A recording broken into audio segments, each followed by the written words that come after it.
Já de início, eu quero dar uma pequena adiantada para todos vocês, que provavelmente algumas pessoas vão ou não irão ficar meio irritadas com o que eu vou apresentar nesse vídeo.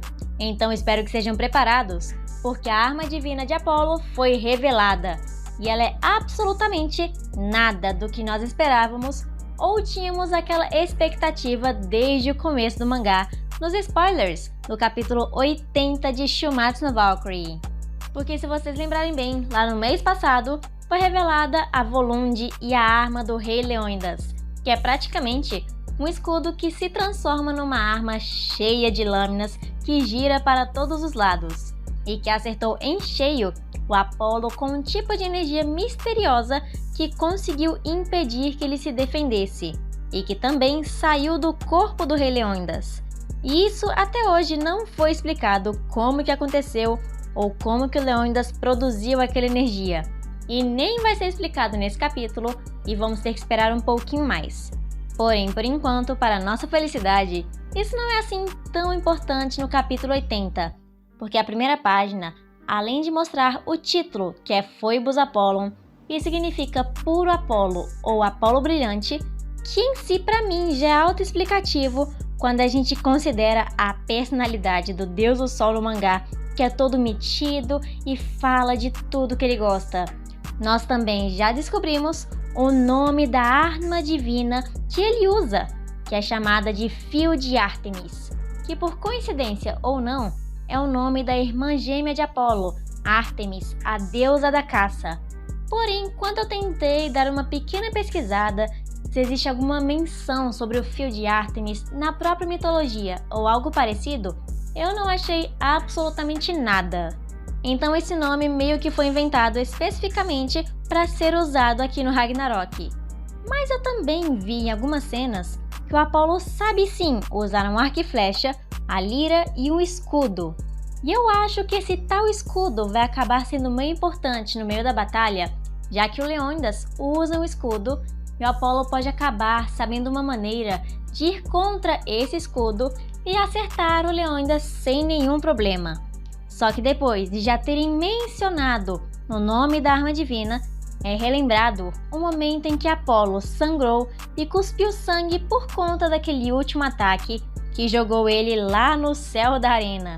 Mas segundos depois, ele ainda por cima aparece estar completamente normal e sem nenhum ferimento à mostra no seu corpo ou em seu rosto.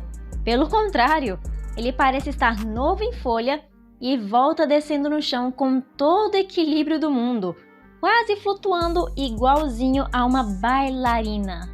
E vendo que depois de tudo aquilo, o seu ataque não era o suficiente, o Leônidas tentou golpear o deus mais uma vez com a sua arma, que foi chamada de Phalanx. Yenkons foi aquele ataque que ele tinha feito antes. E o melhor de tudo é que a arma funciona exatamente da arma que eu tinha imaginado antes, que é literalmente um ioiô cheio de lâminas que vai e volta como Leônidas desejar, usando aquelas correntes que conectam o seu corpo junto com sua arma. Apesar do peso, parece ser uma arma bem fácil de ser utilizada.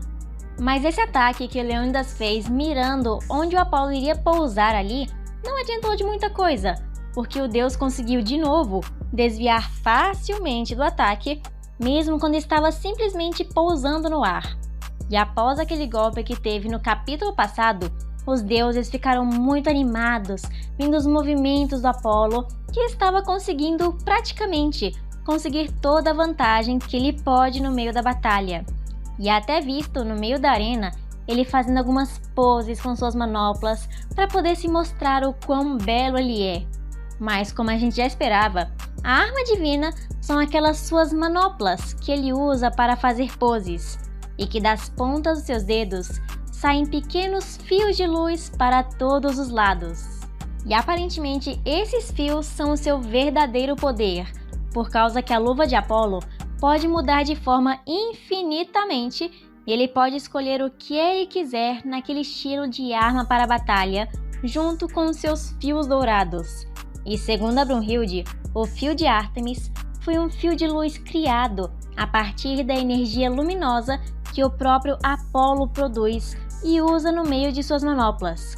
E que foi ele também que usou os fios para amenizar os danos do golpe que ele recebeu do Leônidas, quase que fazendo uma teia de aranha para poder segurar o ataque antes que ele chegasse no seu rosto. E que também é mencionado que somente deuses de alto nível têm a permissão de ter uma arma dessas que aparenta ser muito poderosa e uma das armas divinas mais versáteis que já foram apresentadas, mas que ainda não explica como foi que ele saiu com o rosto ileso depois daquele golpe que claramente saiu bastante sangue. Se vocês tiverem alguma teoria sobre como isso aconteceu, eu estarei lendo os comentários assim que terminarem o vídeo. E logo depois dessa pequena explicação da Brunhilde, ele usa aqueles seus fios de luz que mudam de forma para poder moldar a sua própria arma divina, transformando quase numa manopla ainda mais reforçada.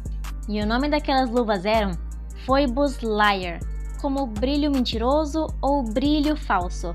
Mas o nome ainda não é 100% certeiro, já que ainda não fizemos a tradução e nem temos toda a tradução perfeita. Mas aí quando você vem e pensa um pouquinho aqui comigo, que o Apolo pode literalmente fazer qualquer coisa que ele imaginar com aqueles fios de luz que mudam de forma e fazem qualquer coisa graças a seu poder, você poderia imaginar algo bem versátil e útil que pode ser usado de qualquer maneira. Mas o que o Apolo faz? Ele transforma aqueles fios em uma manopla básica com literalmente nada de especial, sendo que ele poderia produzir qualquer coisa infinitamente com aquela arma, até mesmo um arco e flecha que a gente tanto queria que ele utilizasse. E pior de tudo, um Apolo sem arco e flecha, ele acaba não usando nenhuma maneira, só aquela manopla. O Leônidas também tá sem a sua lança que a gente queria, só um escudo. E daqui a pouco vocês vão ver bem, lá na 10ª ou 11ª rodada, o Simon Raiha nem vai usar o seu rifle. Vai só jogar a arma pro lado e ficar lutando com suas próprias mãos na base do soquinho. Podem deixar anotadas essas minhas palavras, e eu tenho certeza que isso vai acontecer cedo ou tarde no mangá. Mas enfim, depois de ver aquela arma do Apolo que está sendo totalmente inutilizada pelo autor Umemura, o próprio Leônidas fica lá vendo o que ele faz e meio que deduz o poder de transformação daquela arma e presume que foi isso também que impediu aquele seu outro ataque ser tão efetivo como ele queria. E então, pensando nisso, ele resolveu dar uma de Monkey D. Luffy usando o Jet Gatling, só com seu próprio ioiô, atacando e voltando de todas as direções possíveis com aquele ioiô, sem pensar para onde deveria ir direito, e sem falar que se essa batalha em algum momento mais pra frente acabar se tornando de resistência, como quase todas as outras foram, esses ataques que Leônidas está fazendo só vão gastar sua força e energia que ele vai precisar lá pra frente. E que no meio desses golpes, para piorar mais ainda a situação do Leônidas, o Apolo ficou desviando quase que com uma grande perfeição, enquanto ao mesmo tempo ele ficava mantendo meio que uma posição de lutador de boxe, sem gastar tanta energia como o oponente dele está fazendo, que é algo até que inteligente se você for pensar que o Apolo nem parece ter um cérebro assim tão bom. E o Zeus inclusive fez um comentário que me incomodou bastante, de que o Zeus é praticamente o deus do boxe, que deve ser por causa daqueles movimentos que nós vimos ele fazer na segunda rodada contra o Adão, mas que o Apolo também é famoso como o deus do boxe. E eu só queria saber, de pura curiosidade, de onde carambas o Umemura arrancou do nada, de repente, que o Apolo, o deus do sol, é ao mesmo tempo o deus do boxe, e que na 9ª rodada agora nem é mais uma arena praticamente. Pra mim aquilo ali virou um ringue de luta do Apollo Creed versus o Rocky Balboa.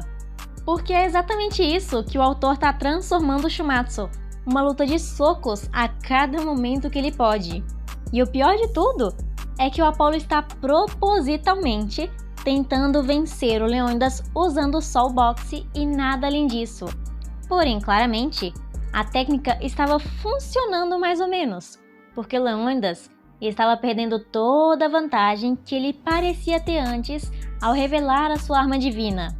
E já no primeiro contra-ataque que o Apolo tenta fazer, o Leônidas levou um belo de soco no meio do rosto quando Apolo encontrou o seu ponto cego. Mas mesmo ficando atordoado, ele tentou contra-atacar do mesmo jeito e não conseguiu. E com a Pateia vendo que o deus finalmente conseguiu toda a vantagem possível, os humanos ficaram bem tristes vendo o rei Leônidas sendo usado como um saco de pancadas, e eles queriam que fosse uma luta mais justa, porque desse jeito, o Leônidas também poderia ter a vantagem, como ele fazia antes nos campos de batalha. E os deuses também estavam querendo que eles dois corressem o risco de lutar, ou que o Apolo só vença a batalha logo de uma vez. E ouvindo tudo isso, o Apolo resolveu tomar uma pequena decisão bem especial. Ele usou aquelas suas manoplas com os fios de Ártemis para desenhar duas linhas de fogo do seu lado e também do outro lado, quase que deixando ele e o Leônidas num campo bem mais reduzido, dizendo que a sua vantagem é grande demais e que ele estava derrotando o Leônidas também fácil demais. E ele, sendo tão amado Deus do Sol, precisa atender às expectativas do público para entreter todos eles no meio do Ragnarok. Ou seja, ele falou que vai lutar só naquele pequeno campo que ele demarcou com os fios de Ártemis, para ver se o Leônidas consegue pelo menos um pouquinho de vantagem e a batalha fique mais emocionante. Mas eu, pessoalmente, acho que isso é cometer um grave erro para Apolo, porque nós sabemos muito bem que quando um grego fica subestimando demais o humano, como o próprio Poseidon fez, ou quando tenta dar a vantagem, como o próprio Hércules fez com Jack o Estripador, sempre acaba dando alguma merda ou algum problema pro deus grego em questão que tá na batalha. Então eu acho que Apolo vai acabar se arrependendo de fazer a escolha, deixando o próprio Leônidas ter uma pequena vantagem a mais no campo de batalha. Mas em base do que nós vimos aqui nesse capítulo 80 nos spoilers e não 100%, eu não tô assim tão confiante na vitória do Apolo, mesmo com sua arma divina, como eu pensava antes. Porque se você analisar bem, tá tudo bem mais voltado pro Leônidas, que teve muito mais destaque do que ele. E além de tudo, a arma do Apolo está sendo muito mal aproveitada e mal utilizada. Porque imaginem só, ele poderia produzir todos os tipos de armas possíveis com os fios de Ártemis, mas ele só escolheu usar manoplas para poder dar socos na cara do Leônidas. É simplesmente uma decisão muito sem noção a se fazer, por causa que a gente sabe que eles querem manter o Shomatsu com todas as batalhas corpo a corpo, blá blá blá, mas pelo amor de Deus, isso aqui já é apelação. A marca registrada do Apolo foi literalmente removida por causa que eles têm essa mania de só deixar batalha de socos. Mas enfim, se vocês concordam comigo, por favor deixem um like nesse vídeo e se inscrevam no nosso canal, porque eu já não tô aguentando mais tentar defender o Shomatsu quando não tem como fazer isso. E por último, um momento especial para os membros do nosso canal. O historiador Jonathan Rock, Ian Tales, Yamado, Cherryland Zero, Vianney Zutirra, Felipe Silva, Canibal Vegano Trupe, Marco Venâncio Casimiro, Rian Utirra 2.0, Nagati, Beuzinho e o LV.